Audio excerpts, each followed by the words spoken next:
Doctor Chinnamail Anji Reddy గారు ఉమ్మడి కరీంనగర్, ఆదిలాబాద్, మెదక్, నిజామాబాద్ పట్టభద్రుల బీజేపీ ఎమ్మెల్సీ అభ్యర్థిగా మీ మద్దతు కోరుతున్నారు.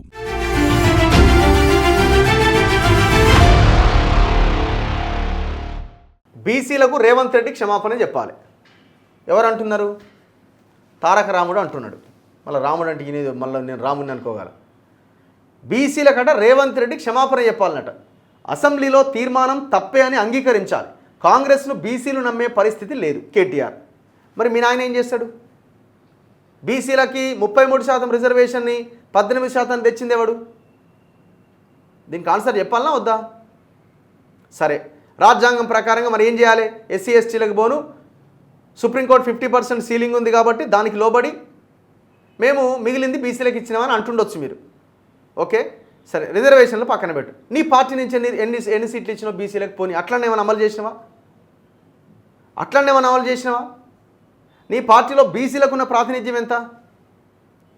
బీసీ కార్పొరేషన్లో లోన్లు పెట్టుకున్న 9 లక్షల మంది అప్లికేషన్లు చించేసి డస్ట్బిన్లో పడేసినావు కదా. నువ్వు చేసింది ఏంది బీసీలకి? రాష్ట్రంలోని బీసీల జనాభా తగ్గించి ఆ వర్గం ప్రజలను మానసిక వేదనకు గురి చేసినందుకు ముఖ్యమంత్రి రేవంత్ రెడ్డి రాష్ట్రంలోని బీసీలందరికీ బేషరతుగా క్షమాపణ చెప్పాలని BRS working president KTR demand చేశారు. మరి నువ్వు 2014లో సమగ్ర కుటుంబ సర్వేని మొత్తం దుబాయ్లో ఉన్న వాళ్ళని, సౌదీలో ఉన్న వాళ్ళు మొత్తం అందరిని ఒకే రోజు రమ్మని చెప్పి సర్వే చేసినావు కదా. ఏడుందమ్మా ఆ సర్వే? ఎడబెట్టినావు సర్వే? ఏడ దాచుకున్నావు ఆ సర్వే? మరి నువ్వెందుకు ఆనాడు అరే బీసీలు నా సర్వేలో 51% మంది బీసీలు వచ్చిర్రు, ఇంత పెద్ద జనాభా ఉన్న బీసీలకి రాజకీయ ప్రాతినిధ్యం ఏది, లోకల్ బాడీస్లో కల్పించాలి, అవసరమైతే ఎలక్షన్స్ ఇంకో 3 నెలలు పోస్ట్ పోన్ చేస్తా, కేంద్రంతో కొట్లాడుతా, బిల్లు పెట్టేలాగా నేను బిల్లు చేసి పంపిస్తాను నీకు ఆనాడు మీ నాయనకి నీకెందుకో సోయి లేకపోయా? పవర్లో ఉన్నప్పుడు గుర్తుకు రావు కదా మనకి. నువ్వు బీసీల గురించి మాట్లాడుతున్నావు. అసలు మీకు ఏం అర్హత ఉన్నదని బీసీల కోసం మాట్లాడుతున్నారు? అసమగ్ర సర్వేపై బీఆర్ఎస్తో పాటు బీసీ సంఘాలు ముక్త కంఠంతో అభ్యంతరం వ్యక్తం చేసినా వినకుండా ఈ బీసీ సంఘాలతో బీఆర్ఎస్కి ఎందుకు ముడిపెడుతున్నారు? బీసీ సంఘాలకు బీఆర్ఎస్కి ఏం సంబంధం? కాంగ్రెస్ ప్రభుత్వం అసంపూర్తి లెక్కల ఆధారంగా అసెంబ్లీలో తీర్మానం చేయడం కూడా ముమ్మాటికి తప్పే అని అంగీకరించాలి. కులగణన సర్వే తప్పుల తడకాని సర్వే పూర్తి చేస్తామని కాంగ్రెస్ సర్కార్ ఎట్టకేలకు ఒప్పుకోవడాన్ని స్వాగతిస్తున్నామని బుధవారం ఎక్స్ వేదికగా ఆయన పేర్కొన్నారు. రెండోసారి సర్వేనైనా సమగ్రంగా చేయడంతో పాటు బీసీలకు చట్టబద్ధంగా 42% రిజర్వేషన్లు కల్పించిన తర్వాతే స్థానిక ఎన్నికలు నిర్వహించాలి. నువ్వు మరి ఇప్పుడు ఆయన రేవంత్ రెడ్డి ఒక స్టేట్మెంట్ ఇచ్చిండా, నేను 42% బీసీలకు టికెట్లు ఇస్తా అన్నాడు. మరి నువ్వు ఎందుకు చెప్పవైతివి? అవును, నేను 42 ఇస్తే నేను 50 ఇస్తాను, నేను అందుకు అనవైతివి. ఈ పనికి మాలిన మాటలు ఎందుకు మాట్లాడతావు? పార్టీ ఇజ్జత్ ఎందుకు తీస్తావు? బీసీలకు 42% రిజర్వేషన్లు ఇవ్వాలి. కామెడీ చేస్తుంది మేడం, అందుకే నవ్వుతుంది అని నవ్వుతున్న ఫోటో వేసారు. అసెంబ్లీలో ఆమోదం తెలిపి కేంద్రానికి పంపాలి. వచ్చే నెల 8వ తేదీన మహిళా శంఖారావం. ఆలోపు హామీలు నెరవేర్చకపోతే ప్రజా ఉద్యమం. వరంగల్ వచ్చే ధైర్యం లేక పారిపోయిన రాహుల్ గాంధీ, ఎమ్మెల్సీ కల్వకుంట్ల కవిత.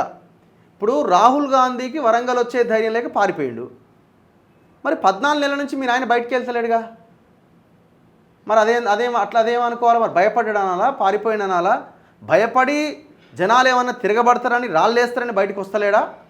మరి ఇది ఏ కోవలో చూడాలి, ఏ యాంగిల్లో చూడాలి? మరి దానికి కూడా మీరే సెలవిస్తే అదే వార్త రాసుకుంటాం. రాహుల్ గాంధీ వరంగల్కి రావడానికి భయపడి పారిపోయిండు, ఓకే. మరి మీ నాయన 14 నెలల నుంచి బయటికి వెళ్తలేడు, దేనికోసం?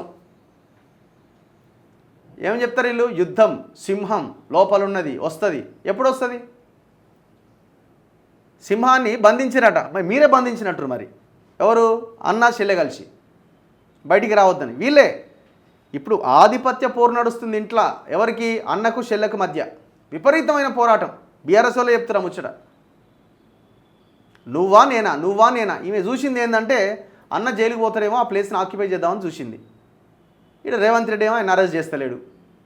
మరి ఏందో తెలియదు, ఈయనే ఉన్నాడు ఆయన. ఈ అమ్మ కానీ ఏం చేస్తాం, పోయినప్పుడే చూద్దామని ఈమె మహిళా శంఖారావం, బీసీ శంఖారావం అని మాట్లాడుతుంది. ఈమెకు మహిళల గురించి మాట్లాడే అర్హత ఉందా? మొత్తం లిక్కర్ సారా దందాతో మహిళా జీవితాలతో ఆడుకుందామనే కదా ఈమె చేసింది అంతా. దేశమంతా తిరిగి లిక్కర్ పాలసీని అమలు చేద్దామని ఢిల్లీలో బై 1 గెట్ 1 పాలసీ అమలు చేసింది ఈమె కదా, మహానుభావురాలు. ఈమె మహిళల గురించి మాట్లాడదు, బీసీల గురించి ఏం మాట్లాడాలన్నా?